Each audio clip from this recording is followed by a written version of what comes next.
Hello everyone, this is Prakar. Welcome to Rishi classes. आज की इस वीडियो में हम क्लास 9th सोशल साइंस का जो फर्स्ट चैप्टर है यानी पॉलिटिक्स का सिविक्स का जो फर्स्ट चैप्टर है, what is democracy and why is democracy, इस चैप्टर को आज हम पढ़ने वाले हैं, समझने वाले हैं।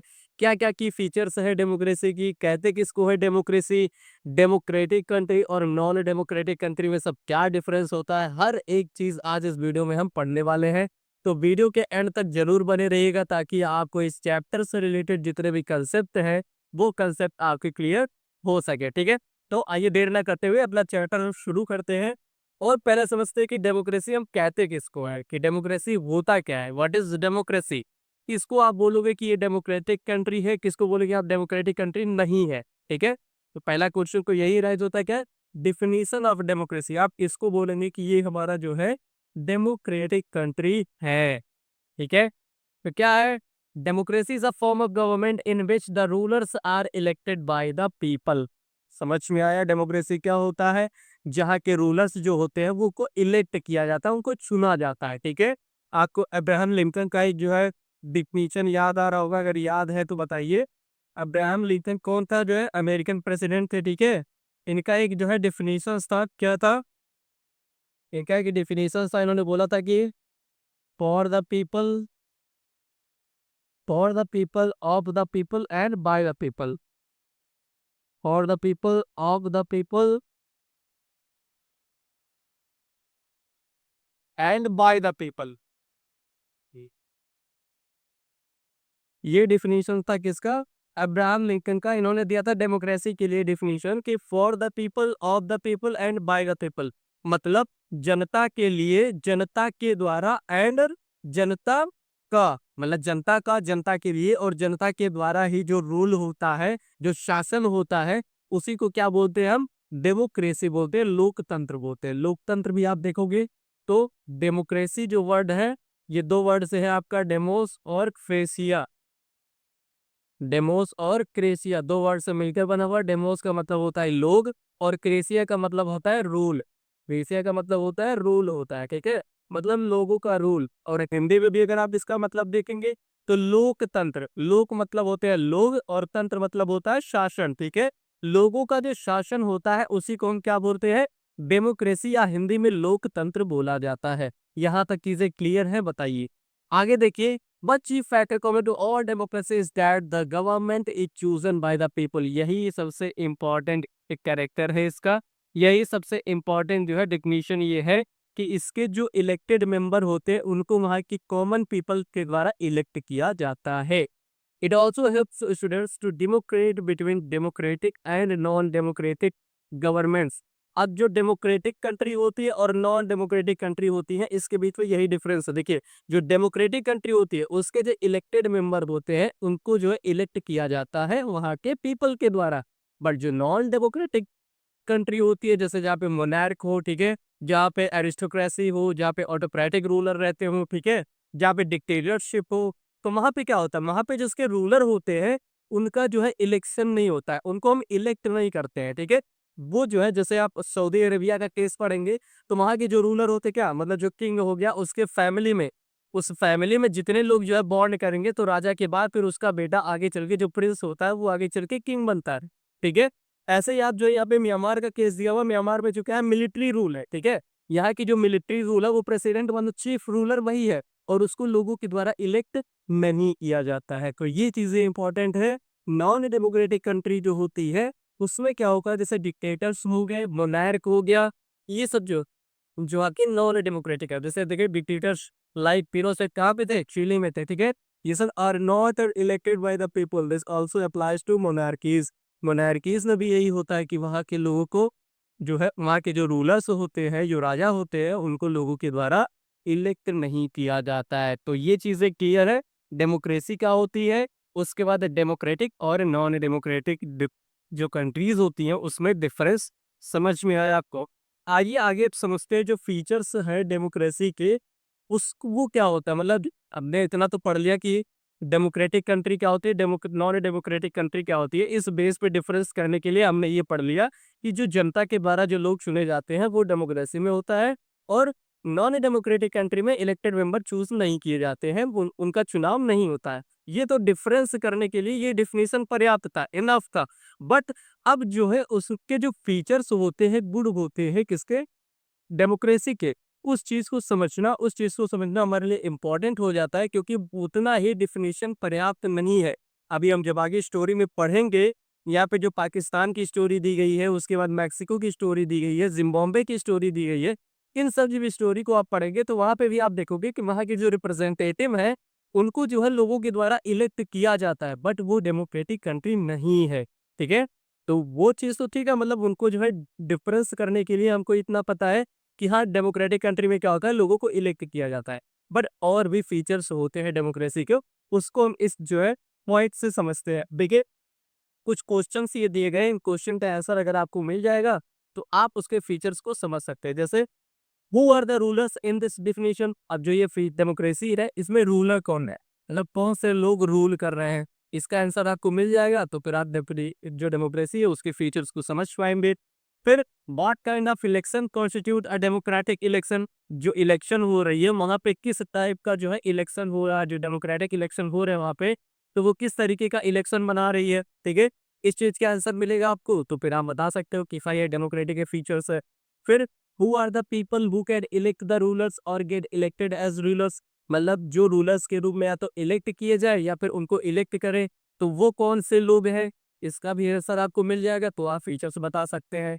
Finally, what form of government is a democracy, अब जो लास्ट में डेमोक्रेसी जो है, किस मतलब जो डेमोक्रेसी है, व्हाट फॉर्म ऑफ गवर्नमेंट मतलब कौन सी तरह की सरकार है, इस चीज का भी आंसर अगर आपको मिलेगा तो आप उसको डेमोक्रेसी बोल सकते हो, ठीक है?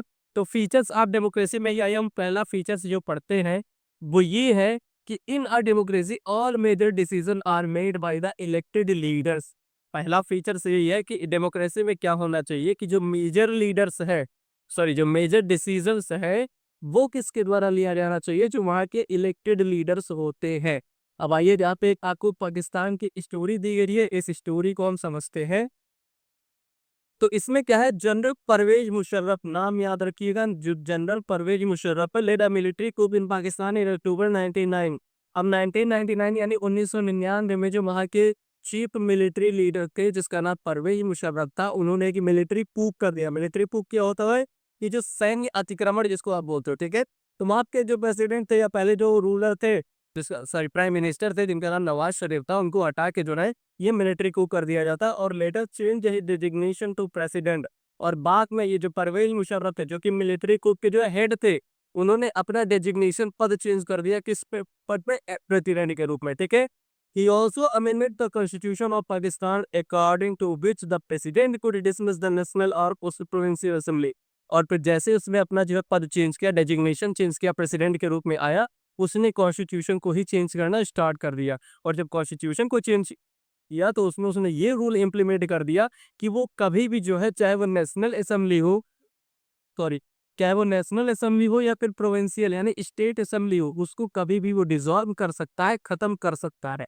Moreover, all the people elect representative to the provincial and national assemblies, the elected representative are not authorised to make final decision. अब देखिए, यहाँ पे भी इलेक्शन हो रहा था स्टेट असेंबली में और फिर सेंट्रल असेंबली में, जो रिप्रेजेंटेटिव चुन के आ रहे थे, बट उनके पास फाइनल अथॉरिटीज नहीं होती थी। कोई भी डिसीजन अगर होता था तो उस पे फाइनल अथॉरिटीज उनके हाथ में नहीं होती थी, ठीक है? Final decision could only be taken by Musharraf and other senior military officers. जो फाइनल डिसीजन होता था वो वहां के मिलिट्री ऑफिसर्स के द्वारा, और जो उसके हेड थे परवेज मुशर्रफ, उनके हाथों में था, ठीक है? और फिर Pakistan under such circumstances can not declare democracy as the elected representative of the final people power majority decision in a democracy. अब यही चीज ये बोला गया कि जो है, अब इस कंडीशन में हम पाकिस्तान को डेमोक्रेटिक कंट्री नहीं बोल सकते हैं। क्यों नहीं बोल सकते? क्योंकि जो डेमोक्रेसी का फीचर है कि जो फाइनल पावर है वो should be vested in the elected leaders, उनके हाथों में होना चाहिए। बट यहाँ पे क्या था कि जो यहाँ पे जो आपका परवेज मुशर्रफ थे, जो खुद को प्रेसिडेंट जो है घोषित कर दिया था, डिक्लेयर कर दिया था, उसके हाथों में फाइनल पावर होती थी और वो इलेक्टेड मेंबर नहीं था, ठीक है? तो इस वजह से हम पाकिस्तान की स्टोरी से ये समझते हैं कि पाकिस्तान तो हम डेमोक्रेटिक कंट्री नहीं बोल सकते, क्योंकि उसके यहाँ पे फाइनल पावर जो थी वो वहाँ के मिलिट्री हेड के पास थी और उसको इलेक्ट नहीं किया जाता था। क्लियर है? अगली स्टोरी अगर हम आप पढ़ेंगे, अगला फीचर्स आप पढ़ोगे तो ये in a democracy free and fair election should be held regularly. अब जो है अगला जो आपका डेमोक्रेसी का जो फीचर्स है, गुड है, वो ये है कि एक किसी लोकतंत्र में जो है फ्री एंड फेयर यानी स्वतंत्र और निष्पक्ष जो है चुनाव होना चाहिए और रेगुलरली होना चाहिए और नियमित रूप से होना चाहिए। अब इस फीचर्स को हम दो देश की यानी दो कंट्रीज के जो है एग्जांपल से समझेंगे।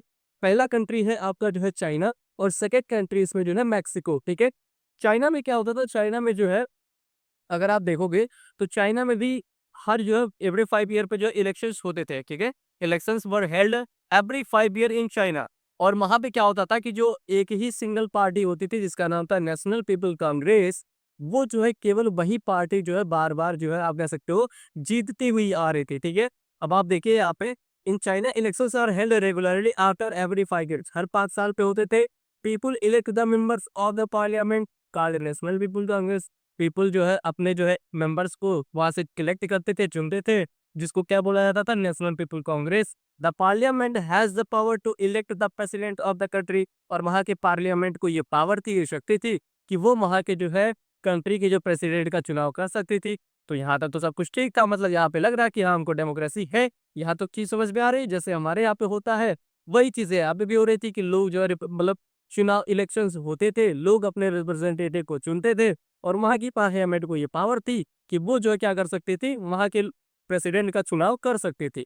तो यहाँ पे तो सब कुछ ठीक था, डेमोक्रेटिक लग रहा था। बट क्या होता है देखिए, in China only the members of Chinese communist party और its at alive parties can contest election and thus only the communist party can form the government। अब यहाँ से दिक्कत शुरू हो जाती है। दिक्कत क्या शुरू होती है कि केवल और केवल वहां पे जो है एक ही सिंगल पार्टी थी जिसका नाम था चाइनीज कम्युनिस्ट पार्टी और उसके 8 एलाइड थे, मतलब 8 गठबंधन की सरकार थी, वो भी उसी की थी। तो केवल और केवल एक ही सिंगल पार्टी जो है इलेक्शन में आती थी, तो लोगों के पास और कोई चॉइस नहीं थी कि किसी और पार्टी को वोट कर सके। इस वजह से क्या होता था कि वहां पे केवल और केवल एक ही पार्टी की सरकार बनती थी और वो थी जो है चाइनीज कम्युनिस्ट पार्टी। समझ में आ रहा है? अब दिक्कत शुरू हुई। क्यों दिक्कत शुरू हुई? क्योंकि जो है अपोजिशन में कोई है ही नहीं। अगर किसी भी जो है डेमोक्रेटिक कंट्री में अगर अपोजिशन ही ना हो तो फिर वो जो है आपका मोनार्क या डिक्टेटरशिप जैसा सिचुएशन आ जाएगा। ठीक है, तो सेम ये चीज वहां पे ये भी थी कि लोगों के पास और कोई चॉइस ही नहीं था और कोई और उसके कंटेंडर में था ही नहीं। ठीक है, और फिर ये जो सिचुएशन थी कहाँ पे, चाइना में। और सेकंड सिचुएशन आप देखोगे मैक्सिको की, तो वहां पे भी इलेक्शन जो है एवरी 6 ईयर पे होते थे, हमेशा 6 साल पे वहां पे इलेक्शंस करवाया जाता था। बट अंटिल 2000, मतलब 2000 तक क्या हुआ, every election was won by a single party which name is PRI. आप देखोगे इंस्टीट्यूशनल रिवॉल्यूशन पार्टी, जिसको आईआरपी यानी पीआरआई बोला जाता है, सिंगल पार्टी थी जो यहाँ पे 2000 तक लगातार जीतती आई थी। अब ऐसा क्यों हो रहा था? The IRP used every legal and illegal method to win the elections. मतलब साम दाम दंड भेद, हर एक चीज जो चाहे वो लीगल हो चाहे वो इलीगल हो, हर मेथड यूज करती थी आईआरपी यानी पीआरआई पार्टी जो थी वो इलेक्शंस को जीतने के लिए। अब वो इलीगल मेथड्स क्या होते थे? Teachers in school were forced to influence parents to vote for the PRI. मतलब जो पीआरआई पार्टी थी वो वहां की जितने भी गवर्नमेंट टीचर्स होते थे उनको फोर्स करते थे कि वहां पे जितने भी बच्चे पढ़ रहे हैं उनके गार्जियन को वो फोर्स करे ताकि वो केवल और केवल जो है पीआरआई पार्टी को ही वोट करे। समझ में आ रहा है क्या सिचुएशन चल रही है?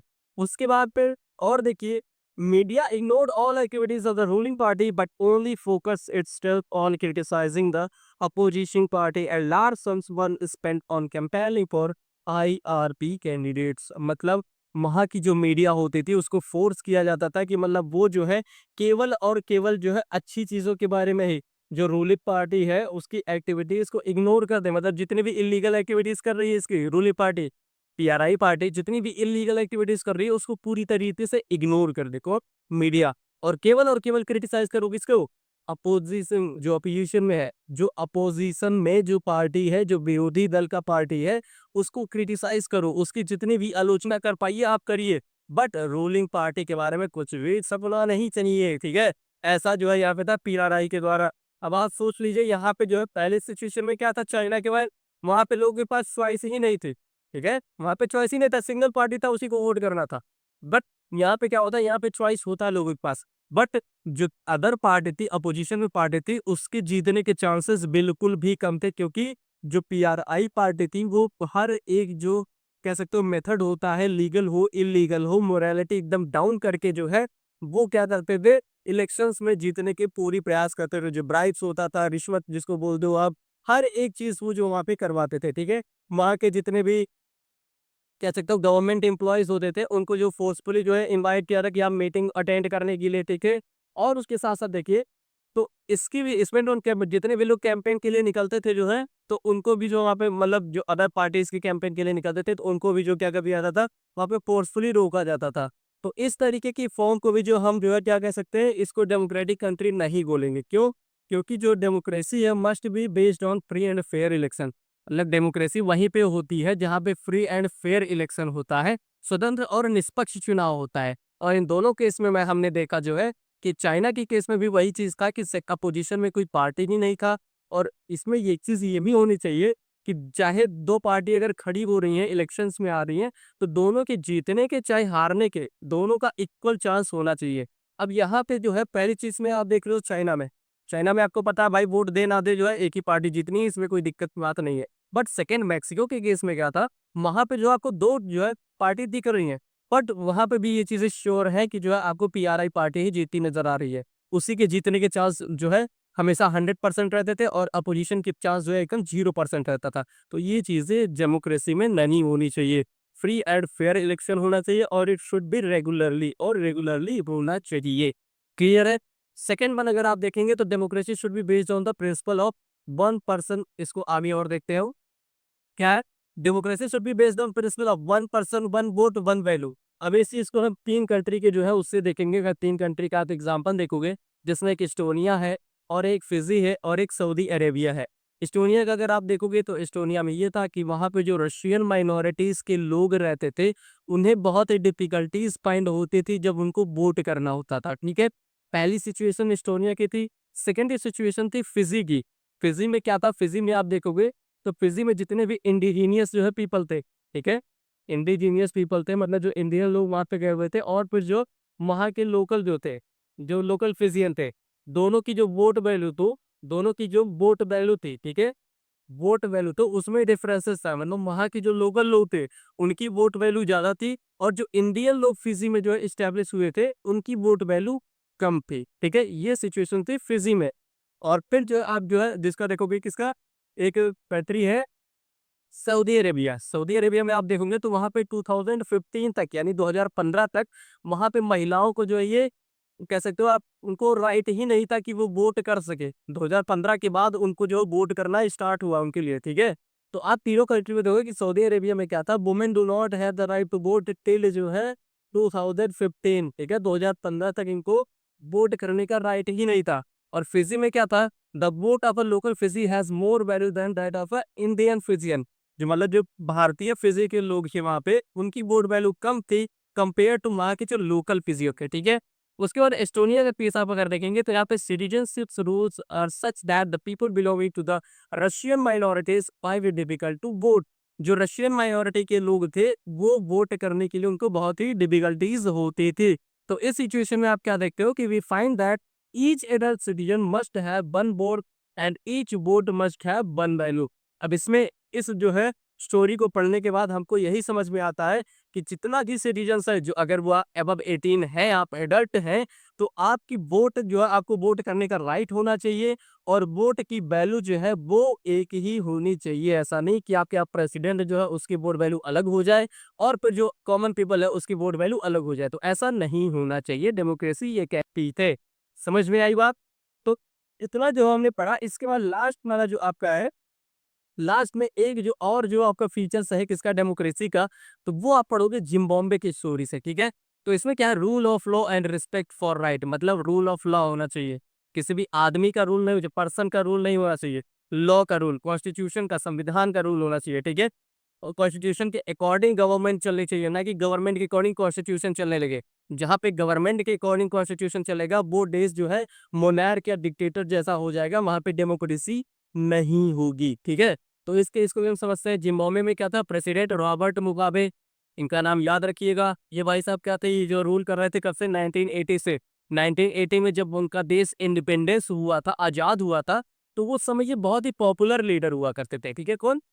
Robert Mugabe. क्योंकि इनको ये था कि मतलब इंडिपेंडेंस के लिए इन्होंने बहुत ही ज्यादा स्ट्रगल किया हुआ था, और इनकी पार्टी जो थी वो बहुत ज्यादा स्ट्रगल की हुई थी, इसलिए वहां पे ये बहुत ही पॉपुलर लीडर उस समय थे। ठीक है, तो फिर उसके बाद जब वहां पे ये हो जाता है, इंडिपेंडेंस हो जाता है, उसके बाद और मुगाबे जो थे पॉपुलर थे, इसलिए जो क्या करने लगे फिर बाद में ये ही use unfair practice during elections. लेकिन बाद में जब इलेक्शन शुरू होने लगे उसके बाद फिर ये अनफेयर यूज, मतलब इलीगल तरीका ये भी अपनाने लगे। जैसे पीआरआई पार्टी करती थी जो है मैक्सिको में, वो चीज शुरू कर दिया इन्होंने भी। अब ये क्या करते थे, he has amended the constitution multiple times in order to increase the power of president and to make him less accountable.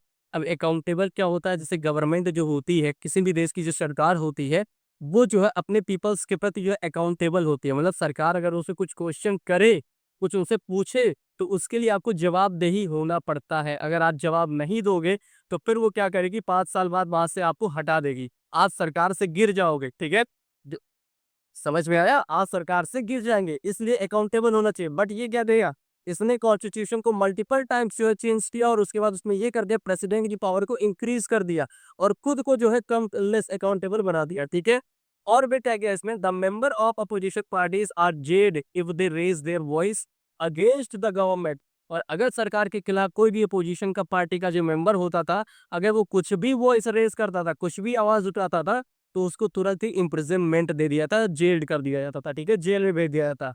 And protest against the government and its policies are declared illegal. और अगर कोई भी government के खिलाफ, उसकी policies, उसकी नीतियों के खिलाफ अगर कोई भी प्रोटेस्ट करता, कोई भी जो अगर धरने प्रदर्शन करता था, तो उसको जो है इलीगल साबित कर दिया था, देशद्रोह बोल दिया जाता। ठीक है, समझ में आया? It is important for a democratic government to guard basic right and freedom to its citizen, and the government should be accountable to its citizen।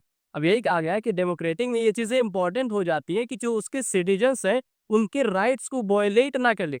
अगर आप राइट्स दे नहीं सकते हैं तो उस राइट को वायलेट नहीं कर सकते आप। ठीक है, और फिर आपको जो है वहां के लोगों के प्रति जो के सिटीजन्स हैं उनके लिए आपको अकाउंटेबल होना पड़ेगा, रिस्पॉन्सिबल होना पड़ेगा। ठीक है, Therefore, a democratic government rules within the limits set by constitutional law। तो इसलिए जो है जो सरकार होती है उसके ऊपर लिमिट होता है, किसका? कॉन्स्टिट्यूशनल लॉ का। संविधान में जो कानून बताए गए हैं वो उसको नियंत्रित करते हैं कि आपको इसके अकॉर्डिंग चलना है, ना कि अपनी मनमानी करनी है। That's it। फिर the government must function with the basic rules of the constitution and citizen right. और फिर जो गवर्नमेंट को उसी हिसाब से रन करना होता है, उस हिसाब से चलना होता है जो चीजें कॉन्स्टिट्यूशन में मेंशन होती हैं, वहां पे जो सिटीजन्स के राइट दिए गए हैं उस चीज को लेके आपको आगे उसको फॉलो करना होता है। ठीक है, तो ये कुछ की फीचर्स थे किसके, जो है डेमोक्रेसी के। तो आई होप इतनी चीजें आपको क्लियर अच्छी तरीके से समझ में आई होंगी। अब नेक्स्ट वीडियो में अगर जो है हम बात करेंगे जो इसके फेवर में, डेमोक्रेसी के फेवर में जो आपके ओपिनियंस हैं, और उसके अगेंस्ट में जो ओपिनियंस है, कि मतलब जरूरी तो नहीं कि डेमोक्रेसी जो है, अब हमने जो है देखा इतनी कमियां हैं, तो डेमोक्रेसी जरूरी नहीं कि मतलब अच्छी, सबसे अच्छी फॉर्म ऑफ गवर्नमेंट हो सकता है इसमें कुछ डिमेरिट्स भी उसके हो। ठीक है, कुछ डिमेरिट्स जो है इसके हो सकते हैं, बट इसको हम कंपेयर करते हैं अगर नॉन डेमोक्रेटिक कंट्री से, तो हाँ उससे बेटर फॉर्म ऑफ गवर्नमेंट है, बट एकदम बेस्ट फॉर्म ऑफ गवर्नमेंट नहीं है, इसमें भी कुछ डिमेरिट्स हैं। तो उन डिमेरिट्स को और इस डिमेरिट्स को हम नेक्स्ट वीडियो में डिस्कस करेंगे। तो आई होप अगर ये आपको लेक्चर समझ में आया हो तो इस लेक्चर को आप अपने दोस्तों के साथ शेयर कर दीजिएगा, और वीडियो पे अगर आप पहली बार आए हैं तो इस चैनल को भी सब्सक्राइब कर लीजिए और वीडियो को लाइक कर दीजिएगा। मिलते हैं नेक्स्ट वीडियो में। Thank you.